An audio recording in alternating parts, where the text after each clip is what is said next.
Cerita Silat Online Channel mempersembahkan serial Pendekar Raja Wali Sakti, episode Jari Malaikat, bagian 1. Saat ini masih terlalu pagi untuk membuka mata. Kabut pun masih terlalu tebal menyelimuti permukaan bumi.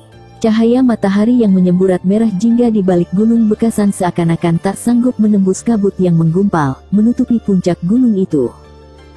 Namun kesunyian yang syahdu ini mendadak pecah oleh teriakan-teriakan keras diwarnai denting senjata beradu.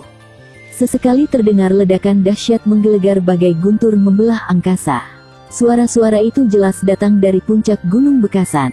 Di dalam selimut kabut tebal, terlihat dua sosok tubuh tengah berkelebat saling sambar bagai dua sosok bayangan malaikat yang bertarung memperebutkan bidadari kahyangan.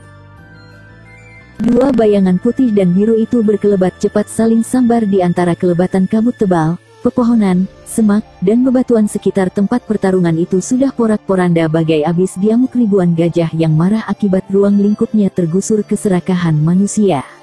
Mereka tak mempedulikan cahaya matahari pagi yang mulai menyibak kabut dengan kehangatan dan keindahan sinarnya. Dua sosok itu terus bertarung bagaikan tak akan pernah berhenti. Entah sudah sejak kapan terjadi pertarungan di puncak gunung Bekasan ini. Blar. Tiba-tiba suatu ledakan yang begitu dahsyat terdengar. Tampak batu-batu besar dan kecil beterbangan ke udara.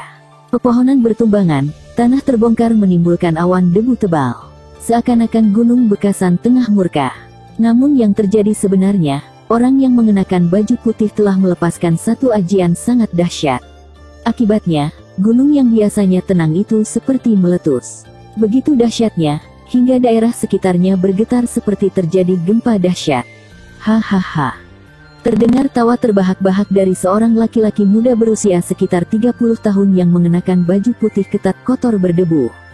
Beberapa puluh tombak di depannya terlihat seorang laki-laki berusia sekitar 60 tahun, tergeletak menggeliat-geliat di tanah. Baju warna biru yang dikenakan sudah koyak bercampur bercak darah dan debu serta keringat.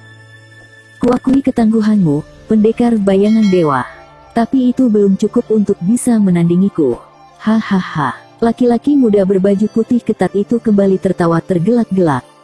Sedangkan orang yang mengenakan baju biru tampak diam, tak bergerak-gerak lagi. Kedua matanya terpejam rapat, sedikit pun tak ada gerakan di tubuhnya. Sebatang pohon yang cukup besar menimpa sebelah kakinya hingga sedikit terbenam ke tanah. Sedangkan sebongkah batu sebesar anak domba menghimpit dadanya. Keadaan orang itu sungguh mengenaskan. Malah sepertinya tidak ada harapan untuk hidup kembali. Hahaha. Laki-laki muda berbaju putih ketat itu kembali tertawa terbahak-bahak. Slap. Sungguh ringan dan cepat bagaikan kilat lompatan laki-laki berbaju putih ketat itu. Tahu-tahu dia sudah berdiri tegak di samping tubuh yang tergeletak, tak bergerak-gerak lagi. Sebentar dia mati lawannya tadi, kemudian bibirnya bergerak menyunggingkan senyum. Semakin lama senyum di bibirnya itu semakin lebar, kemudian tawanya kembali pecah menggelegar. Hahaha, siapa lagi yang ingin menantangku? Serunya pongah. Dewata pun tak akan sanggup menandingi kesaktianku. Hahaha. Swing. Tiba-tiba saja pemuda berbaju putih ketat yang telah dibasahi keringat itu melesat cepat bagai kilat. Begitu cepatnya, tahu-tahu sudah lenyap dari pandangan mata. Bagaikan lenyap ditelan bumi saja layaknya. Namun suara tawanya masih terdengar, lalu lambat laun menghilang terbawa angin pagi yang dingin menebarkan kabut ke angkasa luas. Sebentar saja kesunyian sudah mencekam menyelimuti seluruh permukaan puncak gunung Bekasan ini. Sisa-sisa bekas pertarungan masih terlihat, dan sosok tubuh baju biru yang koyak dan kotor berdebu masih tergeletak tertindih batang pohon serta batu sebesar anak domba. Tak ada gerakan sedikit pun. Namun tak lama setelah orang berbaju putih tadi pergi, muncul seorang perempuan tua mengenakan jubah kumal. Tangannya menggenggam tongkat berbentuk seekor ular. Gerakannya begitu ringan, dan kelihatannya terkejut begitu mendapati ada orang tergeletak tertindih batang pohon dan batu di puncak gunung yang sunyi ini. Bergegas dihampiri orang yang tergeletak itu, lalu berlutut di situ. Tanpa menunggu waktu lagi, perempuan tua berjubah kumal itu memeriksa laki-laki yang masih tak bergerak bagai mati. Oh, untung belum mati. Siapa yang melakukan ini? Perempuan tua itu bergumam seperti bicara pada dirinya sendiri. Memang tidak ada orang lain lagi yang bisa diajak bicara. Sebentar diedarkan pandangannya berkeliling, lalu cepat sekali digerakkan tongkatnya. Sungguh luar biasa. Dari tongkat berbentuk ular itu keluar cahaya putih keperakan yang langsung menyelimuti batang pohon besar itu. Perlahan-lahan diangkat tongkatnya. Seketika pohon yang begitu besar dan tidak mungkin dilingkari dua orang sambil berpegangan tangan itu terangkat bagai segumpal kapas tertiup angin. Kia, brak. Pohon itu menghantam pohon-pohon lain hingga tumbang, begitu perempuan tua betiubah kumal itu menghentakkan tongkatnya. Kemudian, dilakukannya hal yang sama untuk memindahkan batu yang menghimpit dada laki-laki berbaju biru iu. Ringan sekali batu sebesar domba itu dipindahkan, dan dibuang jauh-jauh melewati beberapa pohon tinggi. Batu itu bagaikan terbang dilemparkan sepasang tangan raksasa yang bertenaga luar biasa sekali. Siapapun yang melakukan ini padamu, kau harus selamat dan membalas. Desis perempuan tua berjubah kumal itu pelan. Tanpa membuang-buang waktu lagi, diangkatnya tubuh laki-laki separuh baya yang belum juga bisa bergerak itu. Sebentar perempuan tua itu memandangi wajah yang berlumuran darah dan kotor berdebu, kemudian melesat cepat bagaikan kilat meninggalkan puncak gunung bekasan ini. Begitu cepatnya, sehingga dalam sekejap saja sudah lenyap tak berbekas lagi. Kembali puncak gunung bekasan dilanda kesunyian yang mencekam. Namun kesunyian itu tak berlangsung lama, karena burung-burung mulai berkicau menyemarakkan pagi yang telah dikoyak oleh ulah segelintir manusia. Dan sinar matahari pun kembali tersenyum. Begitu hangat menyirami permukaan puncak gunung itu. Kabut pun telah sejak tadi memudar, sebagai tanda dimulainya kegiatan rutin setiap hari. Tak ada lagi yang tersisa. Sementara alam kembali normal seperti biasa. Akankah hal ini berlangsung untuk selamanya? Itulah kehidupan. Asteris asteris asteris asteris asteris asteris asteris asteris asteris asteris asteris asteris asteris asteris asteris asteris asteris asteris asteris asteris. Suasana di Desa Banyureges yang terletak di kaki Gunung Bekasan tidak seperti hari-hari biasanya. Desa itu kelihatan meriah, dihiasi umbul-umbul di setiap sudut desa yang tidak begitu besar itu. Wajah-wajah ceria terpancar dari setiap orang yang memadati jalan berdebu. Anak-anak berkejar-kejaran, bermain riang. Pemuda-pemuda dan gadis-gadis bergerombol bercanda ria, seperti tak akan menemui lagi hari esok untuk bergembira. Seluruh warga Desa Banyureges tumpah ke jalan, seolah-olah hari ini hendak kedatangan seorang pembesar dari kota raja. Seluruh warga Desa Banyureges berbondong-bondong menuju suatu tempat yang merupakan sebuah tanah lapang luas berumput tebal. Di tengah-tengah lapangan itu berdiri sebuah panggung berukuran cukup besar dan tampak kokoh. Kelihatannya terbuat dari balok-balok kayu pilihan. Tanah lapang luas itu merupakan halaman depan sebuah padepokan yang terletak di sebelah barat Desa Banyureges. Lapangan luas itu bagai tak mampu lagi menampung orang yang memadatinya. Bahkan banyak anak-anak dan pemuda yang terpaksa harus memanjat pohon agar dapat melihat jelas ke panggung. Suasana gaduh di sekitar lapangan itu mendadak sunyi senyap ketika seorang laki-laki berusia setengah baya dan berbaju putih panjang melangkah tenang menaiki panggung.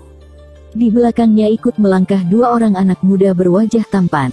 Wajah maupun bentuk tubuh mereka hampir mirip. Dua pemuda itu berjalan tenang mengapit seorang wanita berusia sekitar 40 tahun. Di belakang mereka juga berjalan 8 orang menyandang pedang di pinggang. Mereka berhenti tepat di tengah-tengah panggung. Seluruh warga Desa Banyureges mengenal betul mereka yang kini berada di atas panggung. Laki-laki setengah baya yang berdiri paling depan itu adalah ketua Padepokan Pedang Perak. Julukannya Dewa Pedang, sedangkan di belakangnya adalah istri dan dua anak laki-lakinya.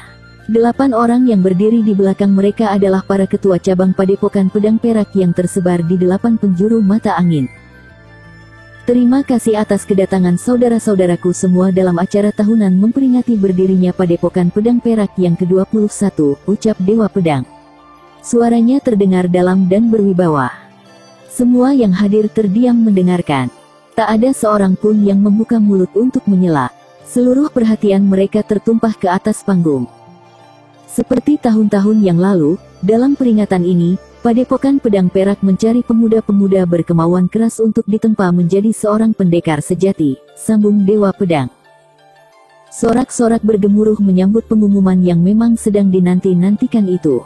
Sambutan meriah datang dari para pemuda desa yang datang bukan saja dari desa Banyureges, tapi juga datang dari desa-desa lain di sekitar kaki Gunung Bekasan. Padepokan Pedang Perak memang sudah terkenal sebagai padepokan yang melahirkan pendekar-pendekar tangguh pembela kebenaran, dan sudah tersebar ke seluruh jagat. Seperti biasa, selain akan menerima murid baru, kami juga akan mengadakan pertandingan untuk mempererat jalinan persahabatan antar sesama. Untuk itu, dipersilakan kepada siapa saja untuk mencoba murid-murid Padepokan Pedang Perak, lanjut Dewa Pedang. Kembali seluruh hadirin bersorak gembira menyambut pengumuman itu. Memang mereka tengah menantikan kehebatan murid-murid Padepokan Pedang Perak. Dewa Pedang mengakhiri pidatonya dengan mengucapkan salam dan mempersilakan pembawa acara melanjutkan kembali acara peringatan berdirinya Padepokan Pedang Perak. Dewa Pedang didampingi istri dan anaknya serta para ketua cabang dari 8 penjuru meninggalkan panggung. Mereka kembali ke tempat semula di beranda depan bangunan utama Padepokan Pedang Perak. Sementara di atas panggung, pembawa acara sudah mengumumkan untuk memulai pertandingan. Acara dimulai dengan menampilkan 10 orang murid Padepokan Pedang Perak yang memperagakan beberapa kembangan jurus tangan kosong maupun jurus penggunaan senjata dari berbagai jenis. Namun kelihatannya mereka lebih mahir menggunakan senjata pedang yang menjadi senjata andalan Padepokan itu. Secara bergantian mereka memperagakan kepandaian masing-masing. Bosan. Tiba-tiba saja terdengar gerutuan yang begitu keras. Suaranya menggema bagai datang dari segala arah. 10 orang murid Padepokan Pedang Perak yang tengah berlagak memamerkan kepandaian, berhenti seketika. Demikian pula seluruh pengunjung yang jadi terkejut. Bahkan tak urung Dewa Pedang juga tersentak. Dia tahu kalau gerutuan itu dikeluarkan dengan pengerahan tenaga dalam yang cukup tinggi. Kisanak, kami menghendaki kau keluar dan memilih untuk menguji murid-murid Padepokan Pedang Perak. Tegas pembawa acara lantang. Dia seorang laki-laki berusia sekitar 40 tahun. Wajahnya cukup tampan, dan bentuk tubuhnya tegap berotot. Sebilah pedang tergantung di pinggangnya. Tidak ada gunanya sesumbar. Dewa Pedang sendiri belum tentu mampu menghadapiku. Terdengar sahutan menggema. Sahutan itu tentu saja membuat semua orang yang hadir jadi terpana. Berbagai macam suara terdengar bagai lebah terusik sarangnya. Bahkan kedua putra Dewa Pedang langsung melompat berdiri. Jangan terpancing, anakku, kata Dewa Pedang lembut dan berwibawa. Tapi, ayah, ujar salah seorang yang mengenakan baju ketat berwarna biru dengan ikat kepala juga biru. Namanya, Arya Dipa. Kembalilah kalian, kata Dewa Pedang tegas. Arya Dipa memandang adiknya yang dikenal bernama Arya Gara. Mereka tak berani membantah perintah ayahnya.